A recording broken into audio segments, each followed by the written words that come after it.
Are you going to believe what just happened to me? Maybe. But are you going to see it? Absolutely. Because I typically record with my back camera because the quality's better. So I record with my back camera typically, and obviously I can't see when I'm recording with my back camera. And I recorded today's part 2 that way, and it somehow freakishly zoomed in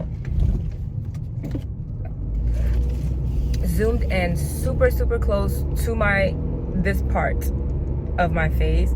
So yeah, I'm talking and I'm giving you guys the information that I learned, but this is the only part of my face that is in the video. I don't know how that happened, but you know what, I don't care. I'm still gonna post the video. Just listen to it. Don't watch it, just listen to it. Roll the clip. All right, y'all, I'm back for the second part of what I learned on day 1 of real estate school. And first things first, I am freaking exhausted. I'm so tired, and I'm pretty sure it has something to do with me going to sleep after 2 a.m. earlier today, and then having to wake up at 7 to get ready and then make my drive over here. But like, it's a little hard for me to keep my eyes open because it's not like the class is exciting. It's just a class, that I have to sit through and try to memorize or take as much notes as I possibly can, and familiarize myself within this industry. But I'm so tired. Oh my god. And then it's 9 hours. Granted, we get breaks, which I'm so grateful for, but 9 hours. Anyways, part 2. I'm currently on break, so by the time we finish, it's sorry. I am currently on break. We are currently on a break, a 20-minute break. But by the time the break is over, there's only going to be about 40 minutes left of the class. So I just decided to make this recording now because I feel like those 40 minutes are not going to be super major. And if it is, then I'll make another video, but I don't really feel like it is. Right now we're going over law, which is worse. It's making my sleepiness even worse. So, because law is so boring to me. Even pharmaceutical law is boring to me. Like, I just don't like learning about law. That's why I know I can't be a lawyer. I would fall asleep in class every day. But yeah, we're going over the law. So far, this is what I've learned in terms of the law. Well, one thing that he said is, the instructor, is that we have to carry our license with us at all times, especially if we have a showing or we want to go record a vacant home, because let's say it's gated. If the person at the gate wants to see your license, they do have that they can ask you for your real estate license if they want to. That's not something that they're not supposed to ask you for. If they ask you for it, they can ask you for it, and you as the real estate agent is obligated to show them your license.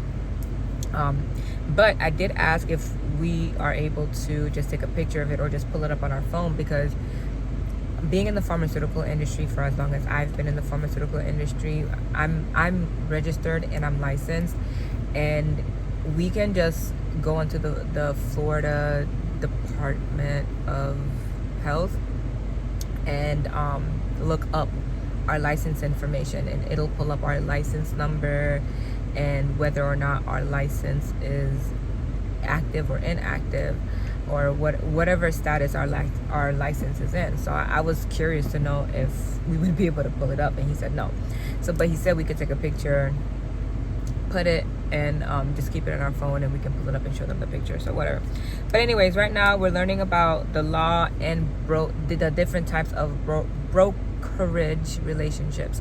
So the law that we've learned about so far today are the 3 categories of law: the uncommon law, which is unwritten; the statutory law, which is criminal courts. So that's like the chapter 455, which is the DBPR, which stands for Department. I'll get back to you on that. And then there's chapter 475, which is the FREC, the something real estate commission, I think, something like the Florida Real Estate Commission. I believe that's what it stands for. And then the administrative law. And then there are agency laws. So basically it's the type of relationship the agent has with the agency. So you are the person that the agency is trusting to represent them. And so there are 3 different types of agency laws. There's the universal law, which is usually lawyers. There is the general law, which is the sales associates to the broker.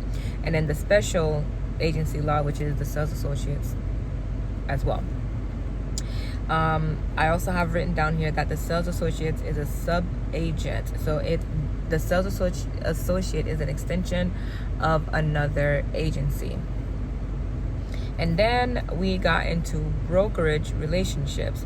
So for all relationships, I learned is that there has to be honesty and fairness. You have to account for all funds, and you are obligated to disclose all known facts, which means if there is anything wrong with the house or anything that's not normal with the house, it needs to be disclosed to the buyer. The buyer has to know. So if somebody illegally built a shed in the back of the house, that has to be disclosed to the buyer.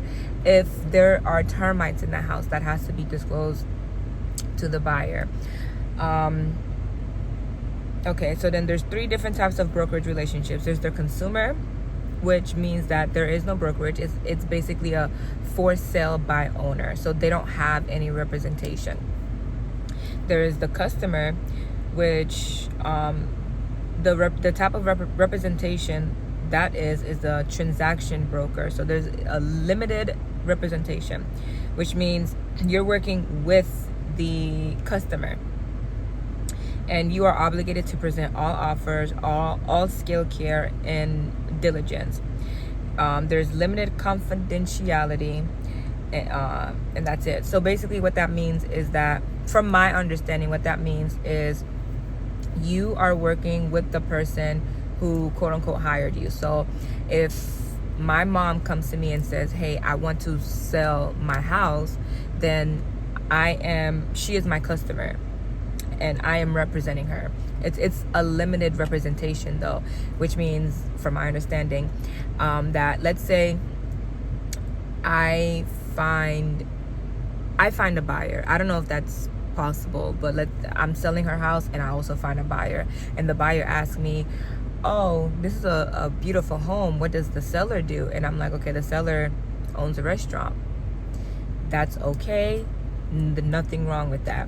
I don't have to give them that information, but if I did, there is no penalty. It is what it is. So the 3rd type of brokerage relationships is called the client, which is full representation for that client. So let's use the same example. My mom is selling her house. I find a buyer. I'm helping her sell, and I'm helping the person buy. Person asks me, what does the seller do for a living? I tell the buyer that the seller is a restaurant owner.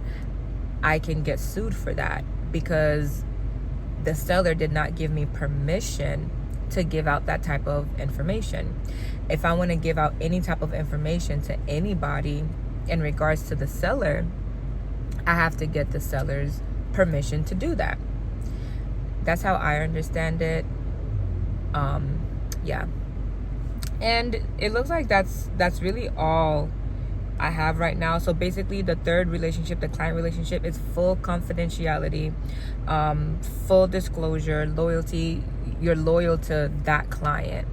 You can't go around discussing anything, any type of conversations you had with that client to anybody else, any of that client's business, anything like that, because then the person that you're representing, or you can get sued, or your agency can get sued.